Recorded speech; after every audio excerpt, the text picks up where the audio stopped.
Hello guys, my name is Mr. Pauline. Thank you so much for tuning into this video. Now today we're gonna be looking at a test paper. So I'm just going to be going through this paper with you, going through each and every question, and we're gonna be discussing which answer is correct and why this answer is not correct, and we're gonna be doing that.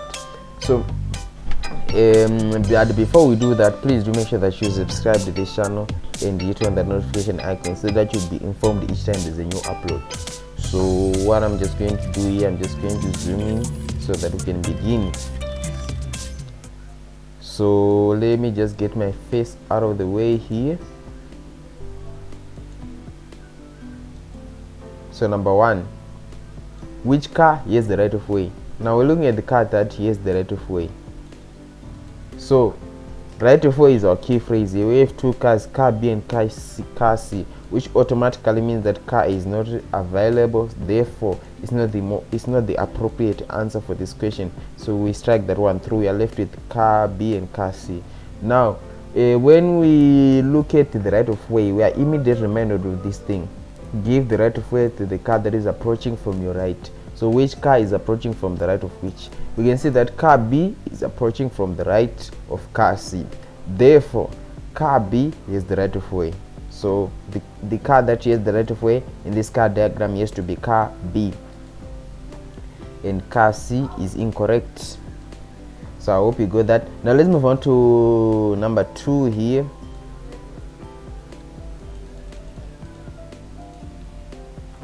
Which car gives the right of way? Now we are looking at the car that gives the right of way, not the car that has the right of way. So I want you to pay close attention of the key phrase, because most people they make mistakes on this one, because they confuse the car that has the right of way and the car that does not have the right of way. Because if the question says which car has the right of way, it's not the same as the question that says which car gives the right of way. So I want you to be very careful of that. So what I'm just going to do, I'm just going to be looking at this car diagram. I want you to look at it with me, and we can decide which one is the right of way and which one does not have the right of way. Now we have two cars here, car A and car B, right? So we can see that car B is on the right of car A, therefore car B is the right of way. But we are looking at the car that gives the right of way, which means that car A is the car that will give the right of way. Now let's look at our answer. So car A is the car that gives the right of way, therefore this one is our correct answer here. So when a question says which car gives the right of way, it's saying which car does not have the right of way. So I want you to understand that. So the car that has the right of way has to be car B, and car C is out of the question there, so we strike that one through. So guys, like I was saying, I'll be explaining to you which answer is correct and why this answer is correct and why the following answer is not correct, and we'll be doing that and that and that and so on until we finish this question. Now we want to be looking at this roundabout question: which car stops, which car should stop. So we have a traffic circle here. So what I'm just going to do, I'm just going to zoom in a bit. So let me just get my face out of the way like this. So we're looking at the car which should stop. So at a traffic circle or a roundabout, we are immediately reminded of this rule, which says that you give the right of way to cars that are already circulating in a roundabout. So you give the right of way to cars that are already circulating, and second, you give the right of way to cars that are on your immediate right. Therefore we can see that car A here is already circulating. So if car A is already circulating, which means that car B should stop, right? So car C is out of the question, so we strike that one through, and car A is already circulating. But looking at the car that should stop, which means the car that should give the right of way. So if you understand that, it will be very easy for you to get these types of question. So the car that should stop has to be car B. So that's it guys, it's very simple, and I hope you are with me. Now let's move on to the next one. Which car gives the right of way? Now I want you to pay close attention to the phrases. we're looking at the car that gives the right of way, therefore it's the car that does not have the right of way. Okay, now we have car A and car B, right? So which means that these two cars, we are going to be looking at these two cars, which means car C is out of the question, so we strike that one through. Now if you are very learned and if you're getting used to these car diagrams, it will be very easy for you. So because of time, you need much practice in doing these things so that it will be very easy for you. Now we have two cars here, car A and car B, right? Now if you can look at this car diagram, look at clearly, we can see that car B wants to turn right, but we are immediately reminded of this rule which says that you cannot turn right in front of oncoming traffic. Therefore car A is the oncoming traffic, car A is the oncoming traffic here, so which means that car B cannot turn right in front of oncoming traffic. So the car that gives the right of way has to be car B, because it does not have the right of way. Car A is the right of way, so the car that gives the right of way is to be car B, and car that has the right of way is to be car A. So I hope you have understood that. So the law that we used here is a vehicle cannot turn right in front of oncoming traffic. Now let's move on to the next question. Which car gives the right of way? On this one we are still looking at the car that gives the right of way, so let me highlight that. So which car gives the right of way? We have car A and car B, which means car C is out of the question here. So what I'm just going to do, I'm just strike that one through. Now we're left with two cars. Now these two cars, we are looking at which car gives the right of way, which means which car does not have the right of way.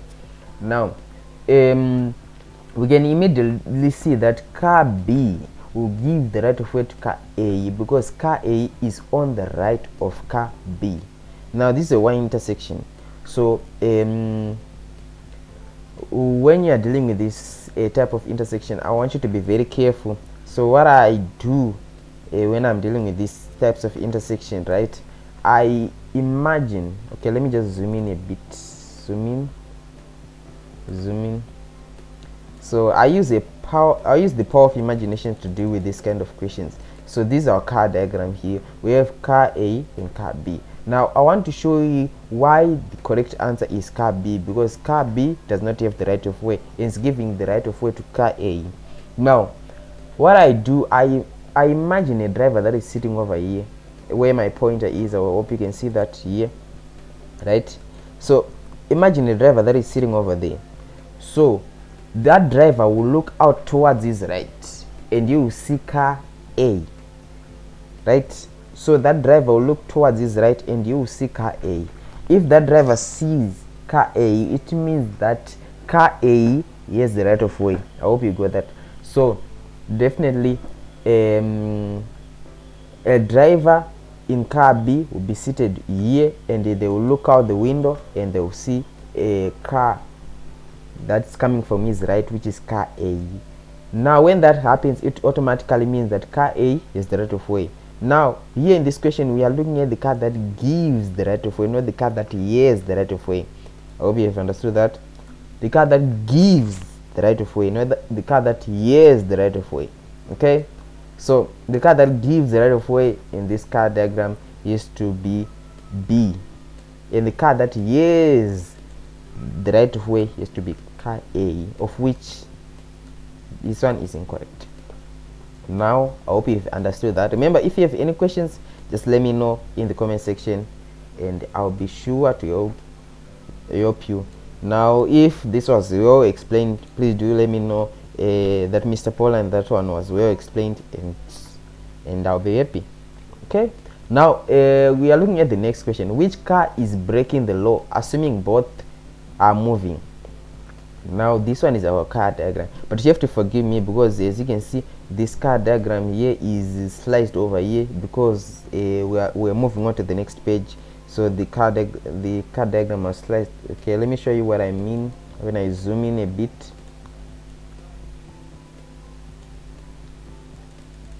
So going down, okay, so this is the car diagram that we are looking at. So let's let's look at the question. The question says,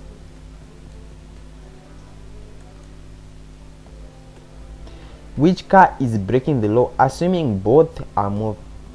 So we are assuming that car A, car B are both moving. So which car is breaking the law? So looking at this, you can see that car B is facing a giveaway sign, right?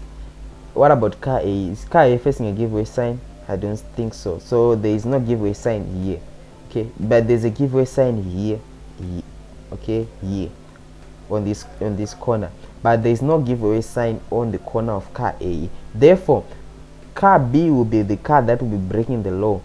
Why? Because it is facing a giveaway sign. Therefore car C is out of the question here, so we just need to strike that one through. Therefore our correct answer on this question is car B. Now moving on to the next, this sign indicates, is it a hospital ahead or end of speed restriction or a broken down vehicle ahead? So you've probably come across this sign if you have been studying your road signs. You would know that that sign is in the informative class. So that sign is the only sign that is in the informative class that is not rectangular but is circular. Now, so the sign indicates the end of a speed restriction. Now you normally find that sign, let's say in a road there is an imposed speed limit. So that sign, because of this strike through here, it's a cancellation of a speed restriction. So that sign signifies you that there is a cancellation of a pre-imposed speed limit. So if you are moving on a road and you see a speed limit that is imposed, that sign, and if you travel along that road, you find that sign again, it will tell you that that speed limit is being cancelled. Now I hope I've explained that very clearly. Now moving on to the next one. When approaching this sign, I should. So what should you do when you're approaching this sign? So but I want to ask you something, and I want you to comment in the comment section. Is this a steep ascent or steep descent sign here? Just comment right there. I think I'll give you about 30 seconds to comment. You can just pause this video and comment, is this a steep ascent or steep descent sign? What do you think? Anyways, let's try to answer this question. The question says, when approaching this sign, I should. So what should you do when you're approaching a sign like this? Should you disengage gears? Should you engage a lower gear or apply handbrake? So what should you do? So when you're approaching this sign, you should engage a lower gear. Now let's move on to the next one. This sign indicates I am. So what does this sign indicate? Does it indicate you are permitted to make a U-turn, or prohibited from making a U-turn, or prohibited from turning right? So definitely this is not prohibited from turning right, as you can see here, because that's a U-turn, right? That's a U-turn. Then we got these red strikes, which means that we are prohibited from making a U-turn. So that one is our correct answer here. Okay, so I hope you got that.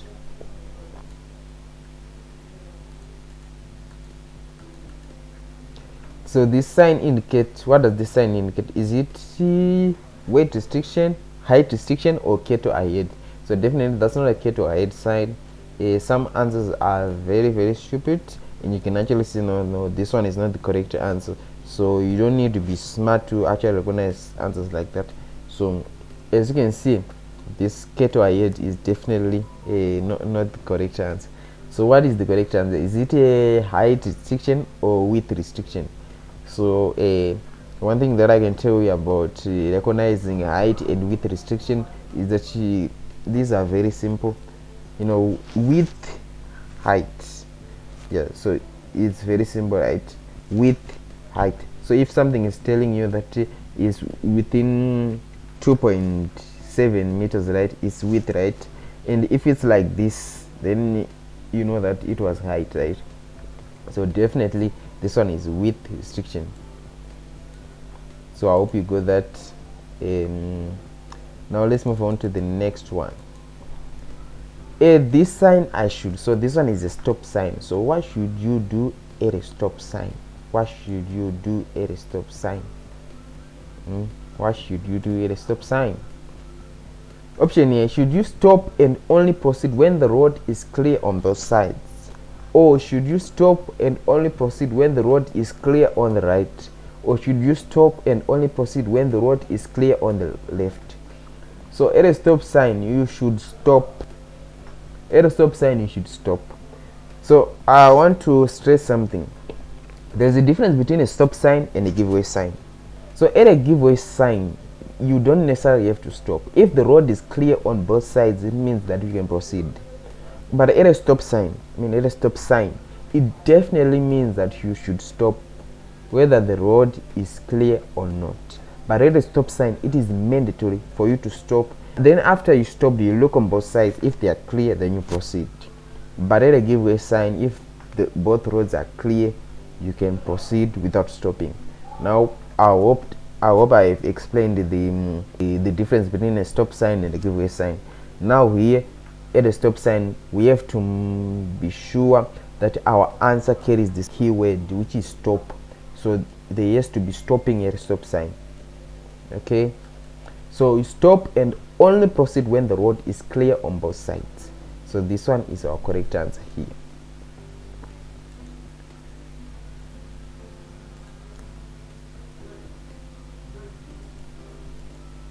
Now let's move on to the next one. If this is helpful to you, please make sure that you subscribe this channel. And also there's a WhatsApp group that we have. You can just go in the description of this video and you join the WhatsApp group. If you have any questions there, I'll be free to help you. And also join our Facebook group. If you have any questions, I'll be free to help you also. Now looking at this one, this sign indicates that so this is sign. What does this sign mean? A, may not park my vehicle, expect labor ahead. Definitely this is not correct here. So like I said, some answers are just put there just to trick you, and you don't need to be smart to notice that this answer is wrong. So that's not a labor, because that we are looking at a P here. So a P that is tracked through it definitely means that you may not park. Okay, so that's our correct answer, which automatically means that this one is incorrect. Now moving on to the next one. A vehicle may not tow more than, is it 1 trailer, 3 trailers, or 2 trailers? Well, the correct answer is 3. So this one is a simple one. Just know that a vehicle may not tow more than 3 trailers. Okay, now let's move on to the next one.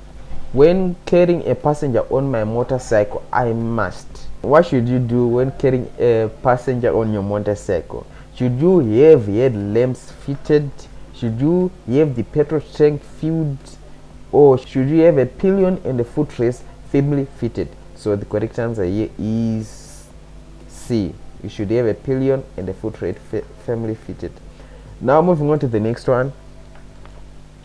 If involved in a serious accident, I must. So what should you do when you're involved in a serious accident?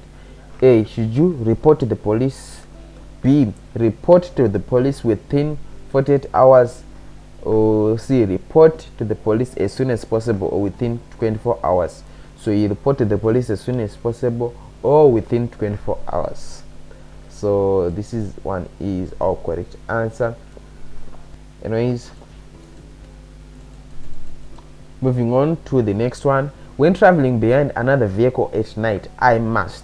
So what must you do when you're traveling? When you're traveling behind another vehicle at night, should you dim my headlamps or switch on my side lights or drive slowly? So what should you do when you're traveling behind another vehicle at night? So what you should do is you should dim your headlamps. Why? Because when you dim your headlamps, okay, let me say this, because if your headlamps are on bright beam, bright beam, it means that the light will be too much for the car that is in front, so you might actually disturb the driver that is in front. So when you're traveling behind another vehicle at night, you dim your headlamps. Okay, so in other situations where you are required by law to dim your headlamps is if you are traveling in a well-lit street, right? So if you are traveling in a well-lit street, you should definitely dim your headlamps. And also when you are meeting other traffic. Oh, let's move on to the next one. When should a horn be used? So when should a horn be used?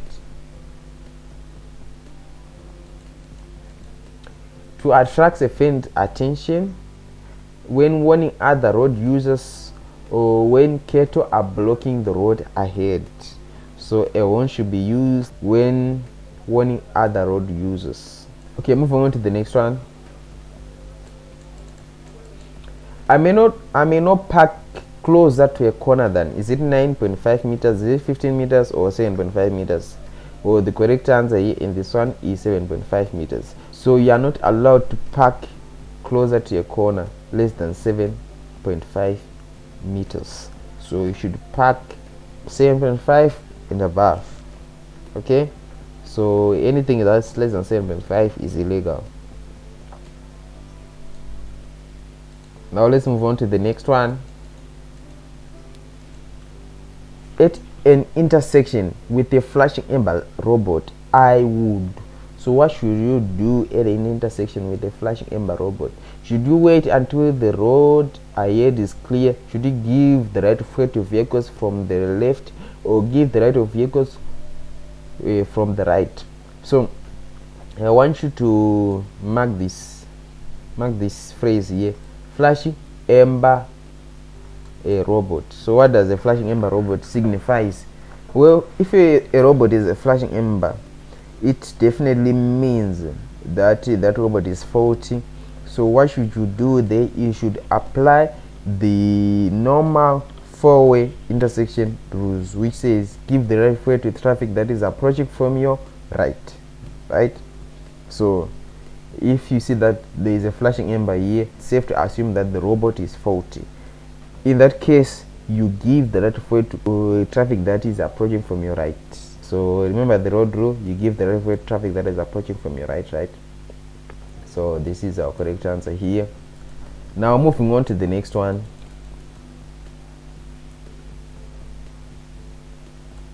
In which circumstances would I proceed against a red robot? So in which circumstances do you proceed against a red robot? Okay, is it when the green arrow is eliminated, or when there is no approaching traffic, or when the road is clear on both sides? So you should proceed against a red robot when it is in conjunction with a green arrow that is pointing in the direction of your travel, which basically means that when the green arrow is eliminated. Now if the green arrow is eliminated and is pointing in your direction, it definitely means that you can proceed against the red robot. Now I hope I've explained that, and just let me know in the comment section if you need any help with that being explained more. Now, what is the correct robot light sequence? The correct robot light sequence, you're looking at the robot light sequence here. Now, is it red, amber, green? Is it green? Is it red, green, amber? Is it green, red, amber? Now, to correctly answer this question, I have a mnemonic that I use, which is GAR. G-A-R. Now I want you to write down GAR on a piece of paper or somewhere. G-A-R. Okay, so you write down GAR, G-A-R. Now you might not necessarily find G-A-R in that order, but the reason why I gave you G-A-R is because it may be very helpful for you to find the correct answer using that G-A-R, even if it does not appear in the answers that you are given as G-A-R. Now what do I mean by that? Let me explain to you what I mean. Now let's start with this one, with this first one. Is red, amber, green? Now we have red, amber, green light. Now we want to look for GAR. We want to see if GAR is there. So we start with G, right? G, then we go back to the start RA. So that's not GAR, right? GRA. Okay, so automatically cancel this one. Now I want you not to lose me here, because this one is very simple, and it can save you a lot of time if you get a hang of it. Okay, now let's look at this one. It's GAR. Did you see that? GA, then we go back to the start R. So we always start with GAR. Okay, so this one is our correct answer here. Now let's move on to the next one. It's GRA. So that's not GAR here, so this one is automatically incorrect. Now remember, GAR, you always start with the G. So wherever the G is, you just go there, then it's there, then you start again. Okay, so I hope I've explained that. Now moving on to the next question. It says a driver sees a continuous white line in the middle of the road. He or she, option A, may cross if there is no oncoming traffic, may not cross, may cross in rural areas. Now I want you to understand this, because here we are looking at a continuous white line in the center of the road. So what does a continuous white line in the center of the road mean? So that's something that you need to clearly understand. So what does a continuous white line in the center of the road mean? So there are two types of line that can appear on the center of the road: a broken white line and a continuous white line, which may also be called a solid white line. So a continuous white line, it means that you should not cross, or basically you should not overtake slow moving vehicles. So continuous white line, it means that you should not cross. Now in other questions you may actually see, like for instance in the next question that we're going to be looking at, this question here, you can actually see that these two lines can actually appear on the middle of the road.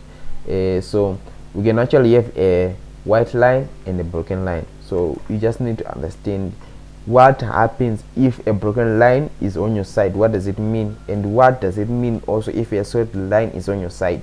Now let's move on to the next question, and I'll show you what I mean. So here is the next question. A broken white line besides a continuous white line in the middle of the road. So what does it mean? So it means I may overtake if the continuous white line is on my side. I may overtake if the broken white line is on my side. I may keep well left, or you keep well left irrespective of which line is on your side. So this one is incorrect here. So I want you to understand that if you have a continuous white line on your side, it means that you should not overtake. So definitely this one is incorrect. So this one is incorrect because it says I may overtake if the continuous white line is on my side. So if the continuous white line is on your side, it definitely means that you should not overtake, right? So this one is incorrect here.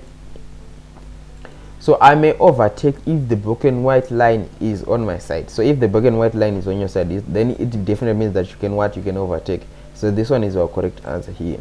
Now let's move on to the next question. A broken yellow line on the left hand side of the road indicates. So a broken yellow line on the left hand side of the road, it demarcates the edge of the road. So I want you to understand that. So this broken yellow line, it demarcates the edge of the road. So option A, it may not be straddled. It may be straddled to overtake traffic that is turning to the right. It may be straddled to overtake cyclists. So definitely you don't straddle the yellow line to overtake a cyclist. So you straddle the yellow line to overtake traffic that is turning to the right. So this one is our correct answer. So another scenario where you straddle the broken yellow line, because remember I said it demarcates the edge of the road, right? So you straddle that yellow line when you are planning to stop Okay, so you pull off the road, you straddle the broken yellow line because you are planning to stop. Now I hope I've explained that clearly. Now we're just left with one question. Now let's do this question quickly. What must you do when meeting a motor plate displaying an L plate? Remember, L plate means laning, right? So that's a laner. So you should just exercise extreme caution. It's just that simple. So it's a laner, just exercise extreme caution. Well guys, we've come to the end of this question paper. I hope it was helpful and I hope I have blessed you. Now if you have any questions regarding any of these questions, please do make sure that you let me know in the comment section. Now remember, please do subscribe to this channel and hit on that notification icon so that you should be informed each time we make a new upload. If you have any questions, do let me know